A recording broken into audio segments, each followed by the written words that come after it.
Hey there, Mike Wolf here. Thank you so much for tuning in to Entrepreneurs Making a Difference, where we're connecting entrepreneurs from all around the globe so they can collaborate and do amazing things together. And today I've got James Clouser on the line from, you're from Ohio. That's right. My memory's not very good. He's from Ohio. And I'm going to read his bio. He's a sales copywriter for clients like David Neagle in the personal development industry. He's a former full-time church musician. He took the leap from employment to entrepreneurship in 2012 after he woke up one morning to realize he wasn't living to his full potential. The opportunity to write an advertisement for his wife's music studio turned into a new hobby when the ad produced 400% return on investment. After selling $50,000 of pipe organs in 1 month using proven internet marketing strategies, James' new hobby turned into a real business, and his ads have been making even more money for his clients month after month ever since. So welcome to the show, James. Thanks, Mike. I'm glad to be here. That's a phenomenal story, about selling $50,000 worth of pipe organs in 1 month. Tell us a little bit about that. Yeah, that was actually a really fun project. I sort of fell into that somewhat haphazardly. Like I said in my bio, I was a full-time church musician, and so my entire network of professional contacts were professional musicians and instrument builders, and so when I went off looking for a different career path, that's what I had to work with, was the music industry and kind of navigating that. So when I stumbled onto copywriting, a lot of my early clients were people in the music industry, and one of those clients was a pipe organ builder that I had done some work with as a consultant for some of the instruments that he built and rebuilt.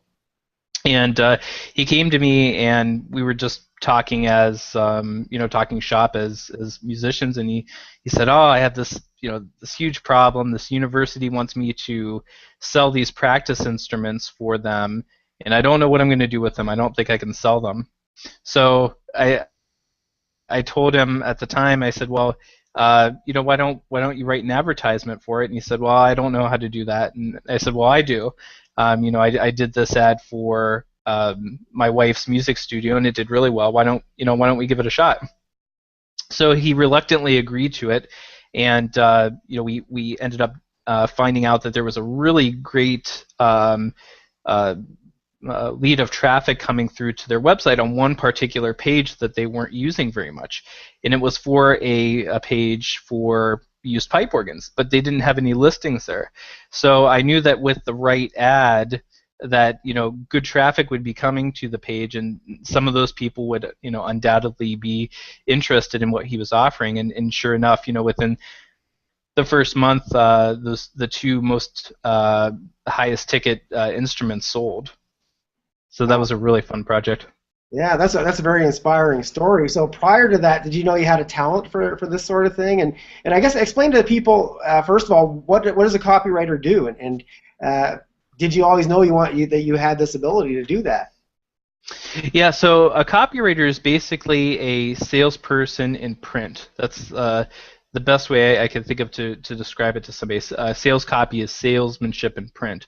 So when you're on the internet deciding what exercise program you're going to buy, or weight loss solution, or seminar, business seminar, or business program or book, a copywriter wrote the words on that sales page to persuade you to purchase that particular item or service or event.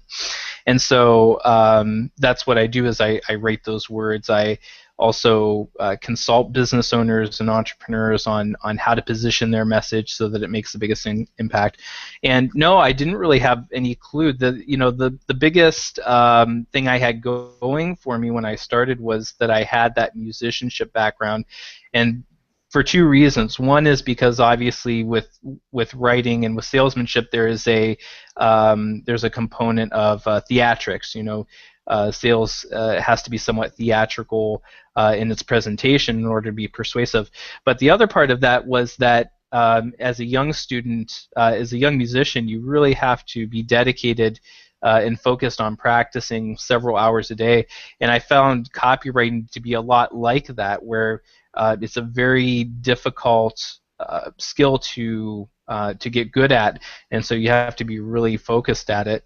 And luckily, that synergy of talents that I had gotten from being a musician kind of worked in my favor as I was learning to write copy. Wow. So you went from being a musician to a copywriter almost overnight, and I know copywriting is Hmm. very it's definitely a skill. Not everybody's good at it, and I know there's a lot of split testing. It's something you obviously would get better at over time because you learn what works and what Hmm. doesn't work. So did you find it to be? It sounds like you kind of stumbled onto it and somewhat seamlessly compared to what I would expect. Exactly. Yeah.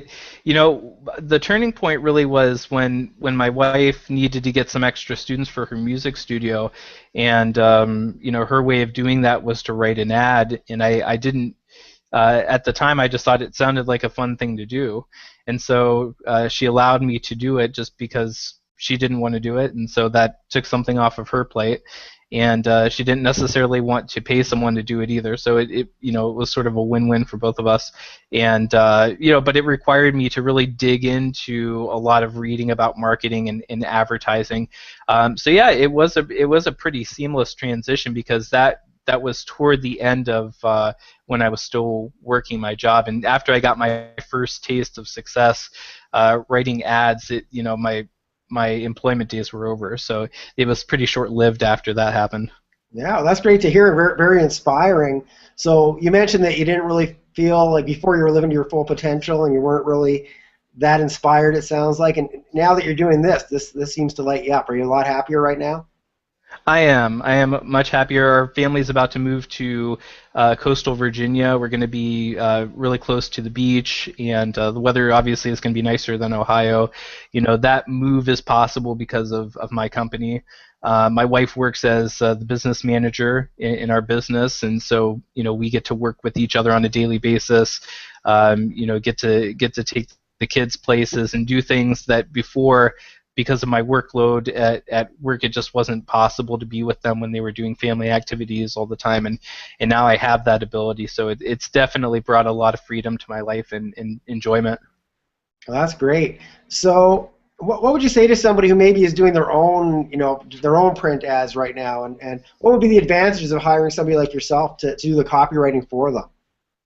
Well, it really depends on where they're at in their business. I always tell people that when you're starting out, or if you're in a place right now where you're really not proficient at writing copy, you really should learn to do it well yourself first before you hire someone. And the reason is because it can be very difficult for people who don't have experience writing good copy to be able to manage a copywriter on their team. But then that having that experience also allows you to make sure that the person that you're hiring is truly qualified, to be able to research and understand your particular audience, your market, and to be able to capture your voice. So having that experience of writing the copy yourself and knowing what that takes and having done it successfully can be a huge asset in your business. And then when you get to the point of being able to afford copywriting, because it is very expensive, um, then you have that experience and you're able to manage that person better than you would have if you didn't really understand what the job entails. So it's not there's no clean cut rule on when someone should necessarily start looking at hiring a copywriter. I think entrepreneurs just kind of have a sense of that. But if you don't have experience writing copy, that should definitely be one of your priorities, and you should definitely think about working on those skills for yourself before you outsource it.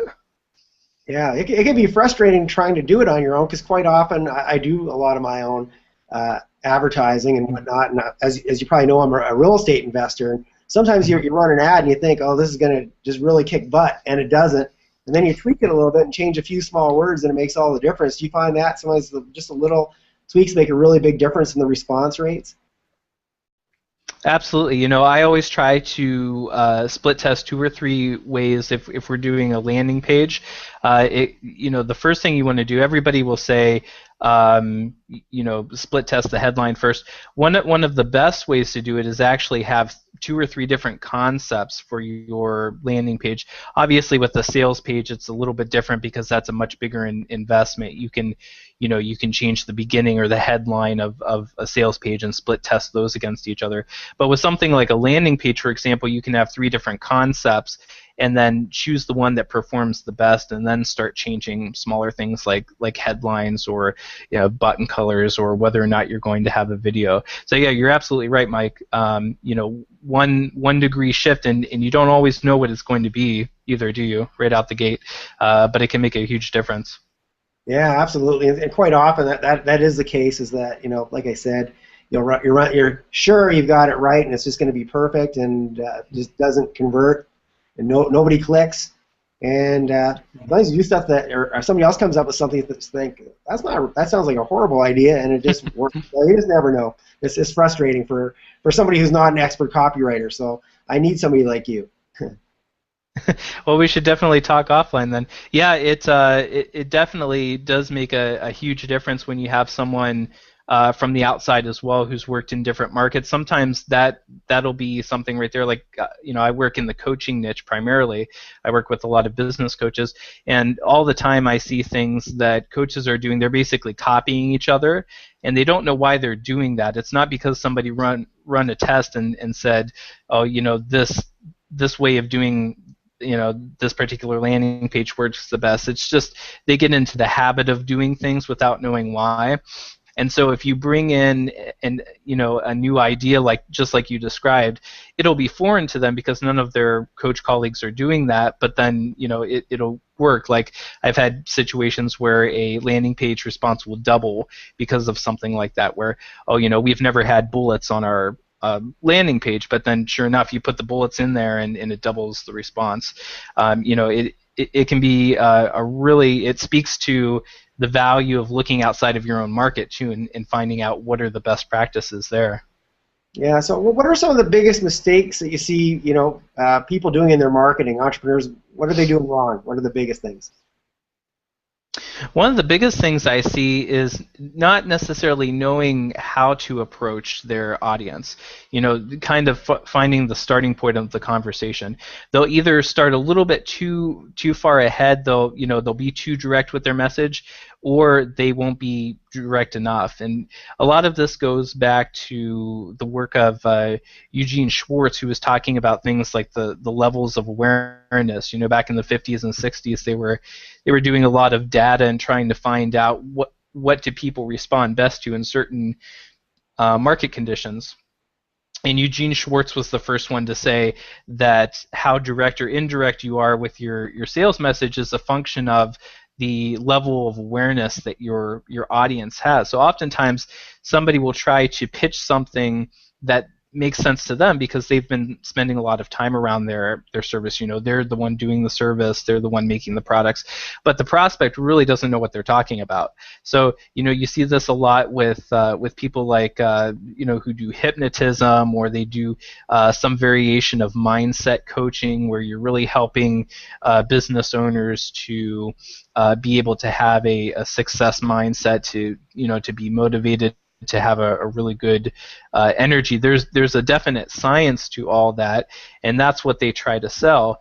In reality, nobody really wants to be sold hypnotism or mindset. Of course, they want what that's going to provide for them, but you have to approach that a little indirectly, because if you come right out of the gate saying, I'm going to hypnotize you and your income's going to multiply overnight, you don't have a really good chance of getting their attention. They're going to think that that's BS and click on to the next site. So you have to take a message like that, because their awareness is low.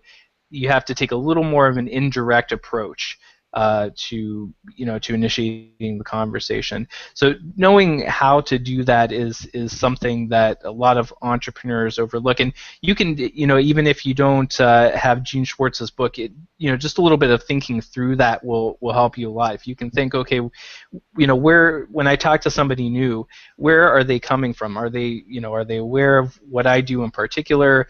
Are they even aware of what their real problem is? Do they know that there's a solution to that problem? And the higher up you go on that scale, the more direct you can be with the message. Sometimes, like with retail, all you need is to say 20% discount on toasters, because they already know what a toaster is, and they either want it or they don't. But with coaching, you have to be a lot more indirect, because they're not educated to that point yet. So I would say that's probably the biggest mistake that I see these guys making. Right. So what would be some good tips? Maybe two or three good tips for somebody. We have a lot of entrepreneurs watching this show. Somebody wants to sell more of their product or service. What would you recommend to them? It's a good start. Well, one thing is to definitely, I'll give you a couple of real practical things. One thing would be make sure that your sales pages and your landing pages are loading quickly. I see this a lot where people are using WordPress and they might be using a website host where they're using just the regular standard plan. The servers aren't very fast. Their landing page takes a long time to load, maybe 5 seconds or more, and then they're running traffic to it and they're wondering why they're not getting click-throughs. That has a direct correlation to how well your landing page is going to do. The faster that it loads, the higher your response is going to be. So that's one thing. Another thing is you alluded to a little earlier, Mike, is the idea of testing, and it's something that a lot of people talk about, but not a lot of people do. I've been blessed because I've had a lot of clients who are open-minded to that, and the ones who are definitely reap the rewards. I'm doing tests all the time on things like what's the best email format for a list, or it could be everybody's doing this this narrow text-only format for emails. There's actually no research out there that shows that this is the highest response way of formatting your emails. It's another one of those, that's how it's always been done. We've always done it. My industry has always done it that way. That's one thing that I'm testing right now in personal development is what kind of format gets the best response. And we're finding that 12-point font wide with photos seems to work really well. So that's another thing. Always be testing, and if you have a list with 5,000 people or more, you should be testing on, at least quarterly. Find something new that you can do, whether it's going to be, the format of the email, or how does your call to action look? Is it, click here? Is it, just having the link as a call to action?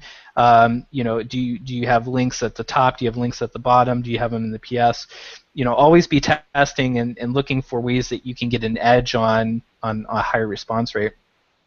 And then one other one I would say is, you definitely want to have someone who can look over your copy too. I mean, even as a copywriter, I shy away from writing my own copy because, like you said, Mike, it can be tough if you're close to your own business.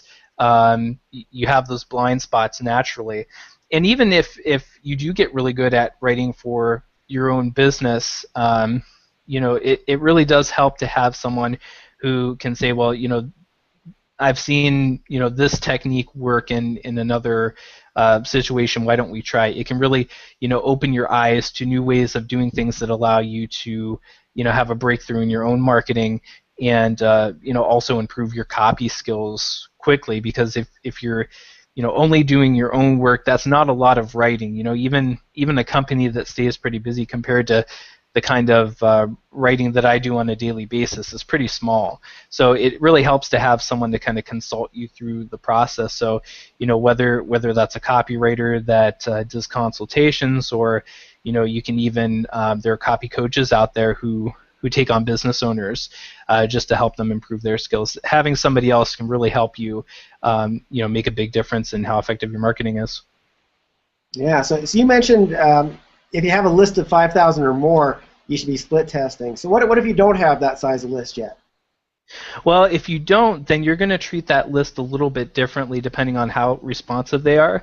There are people who have lists who are smaller than 5,000 that if they're highly responsive, then you can still market to them pretty heavily, and it still may make sense to go ahead and split test. But for most people who are building their list, you're sending out content anyways, right? And you might send out the occasional offer, but I'm talking about a list where you're sending out large campaigns for emails with 3 to 6 promo runs per product launch, and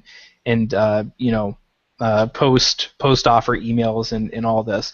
If your list is smaller than that, then of course you want to be split testing things like your landing page rather than your emails. Spend the time on the things that are going to build your list rather than selling, because that's where your biggest leverage is going to be. Great, good advice. So you went from the you went into the entrepreneurial world. Was there something that really inspired you? Was there a certain book or a certain speaker or a certain person that influenced you a lot to get you to take that? And that's a big leap normally for most people. Yeah, absolutely. The first business book that I read was Bill Glazer's Outrageous Advertising That Gets Outrageous Results, or I think that's what the title of it is. I might have butchered it there. But you Yeah, that's right. So you can get that on Amazon, and I think what appealed to me about that was, again, having come from an artistic background, uh, the creativity that he uses, and by the way, that's a great book just to have for the swipe files. You can take a lot of really practical examples of good marketing and repurpose it for your own uh, campaigns, but I think it appealed to me because of the creativity, and I never really realized that business could be, that fun, and it really is. Marketing for me is a lot of fun. It's something that I'm very passionate about and I enjoy, and I try to bring that to my clients too. A lot of times, people get very, anxious about the way that a campaign is going to go. They get nervous about these things, but and sometimes. Having fun, or keeping a real positive mindset, if you can do that, you're going to enjoy the process that much better, and your results are going to be better because your head's going to be in a better place. But yeah, that's where I started, and then I kind of got into the work of Dan Kennedy and then John Carlton and a lot of the other major copywriting gurus. So that was sort of my entrance. And I would say now, looking back, the book that's had probably the most influence on me is Think and Grow Rich, and I think that's the case for a lot of people. But there's a good reason for that. The timeless success principles in there. It's kind of it's kind of like a spiritual book in a way that you keep going back to, and every time you do, you find something new because your level of awareness is just that much higher. Yeah, I think just about every entrepreneur will list Napoleon Hill as an influence, and that book obviously had a big impact on so many people. Absolutely, and Waddle's Science of Getting Rich too. That's another one. I think it's more overlooked than Napoleon Hill's, but equally helpful, I think. Absolutely. So we are running out of time here. It goes so fast. Is there any message you'd like to share with the world? Maybe somebody who's thinking of becoming an entrepreneur, or just any message at all that resonates with you. Yeah, absolutely. I was thinking one of the themes of our conversation has been here that salesmen or good salespeople lead better lives, and if I would have known what I know now about business impacting so many different areas of my life, I would have gotten in so much sooner. And it's something where in the beginning, you're trying to make money and you're all stressed out. You get to a point where you get over that, but you can get over that a lot sooner just by understanding that the process is what makes you a better person, and you're every day as you're living out your goal, you're becoming the person that you want to be. And so take some pride in that, and know that by honing your business skills and in the deliverable, whatever you're doing, whether you're a coach or you're an investor, you're helping people.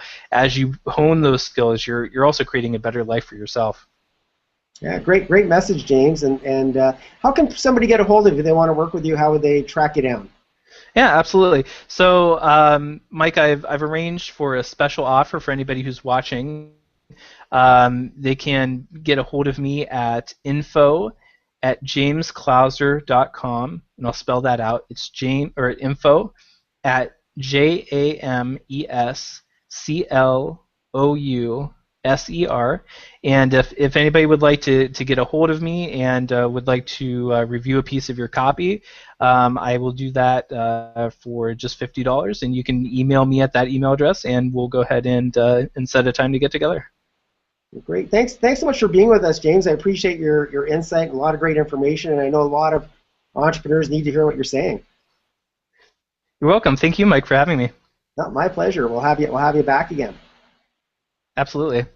So thanks again, James, and thank you, the audience, for tuning in to another edition of Entrepreneurs Making a Difference, and I look forward to seeing you soon in another episode.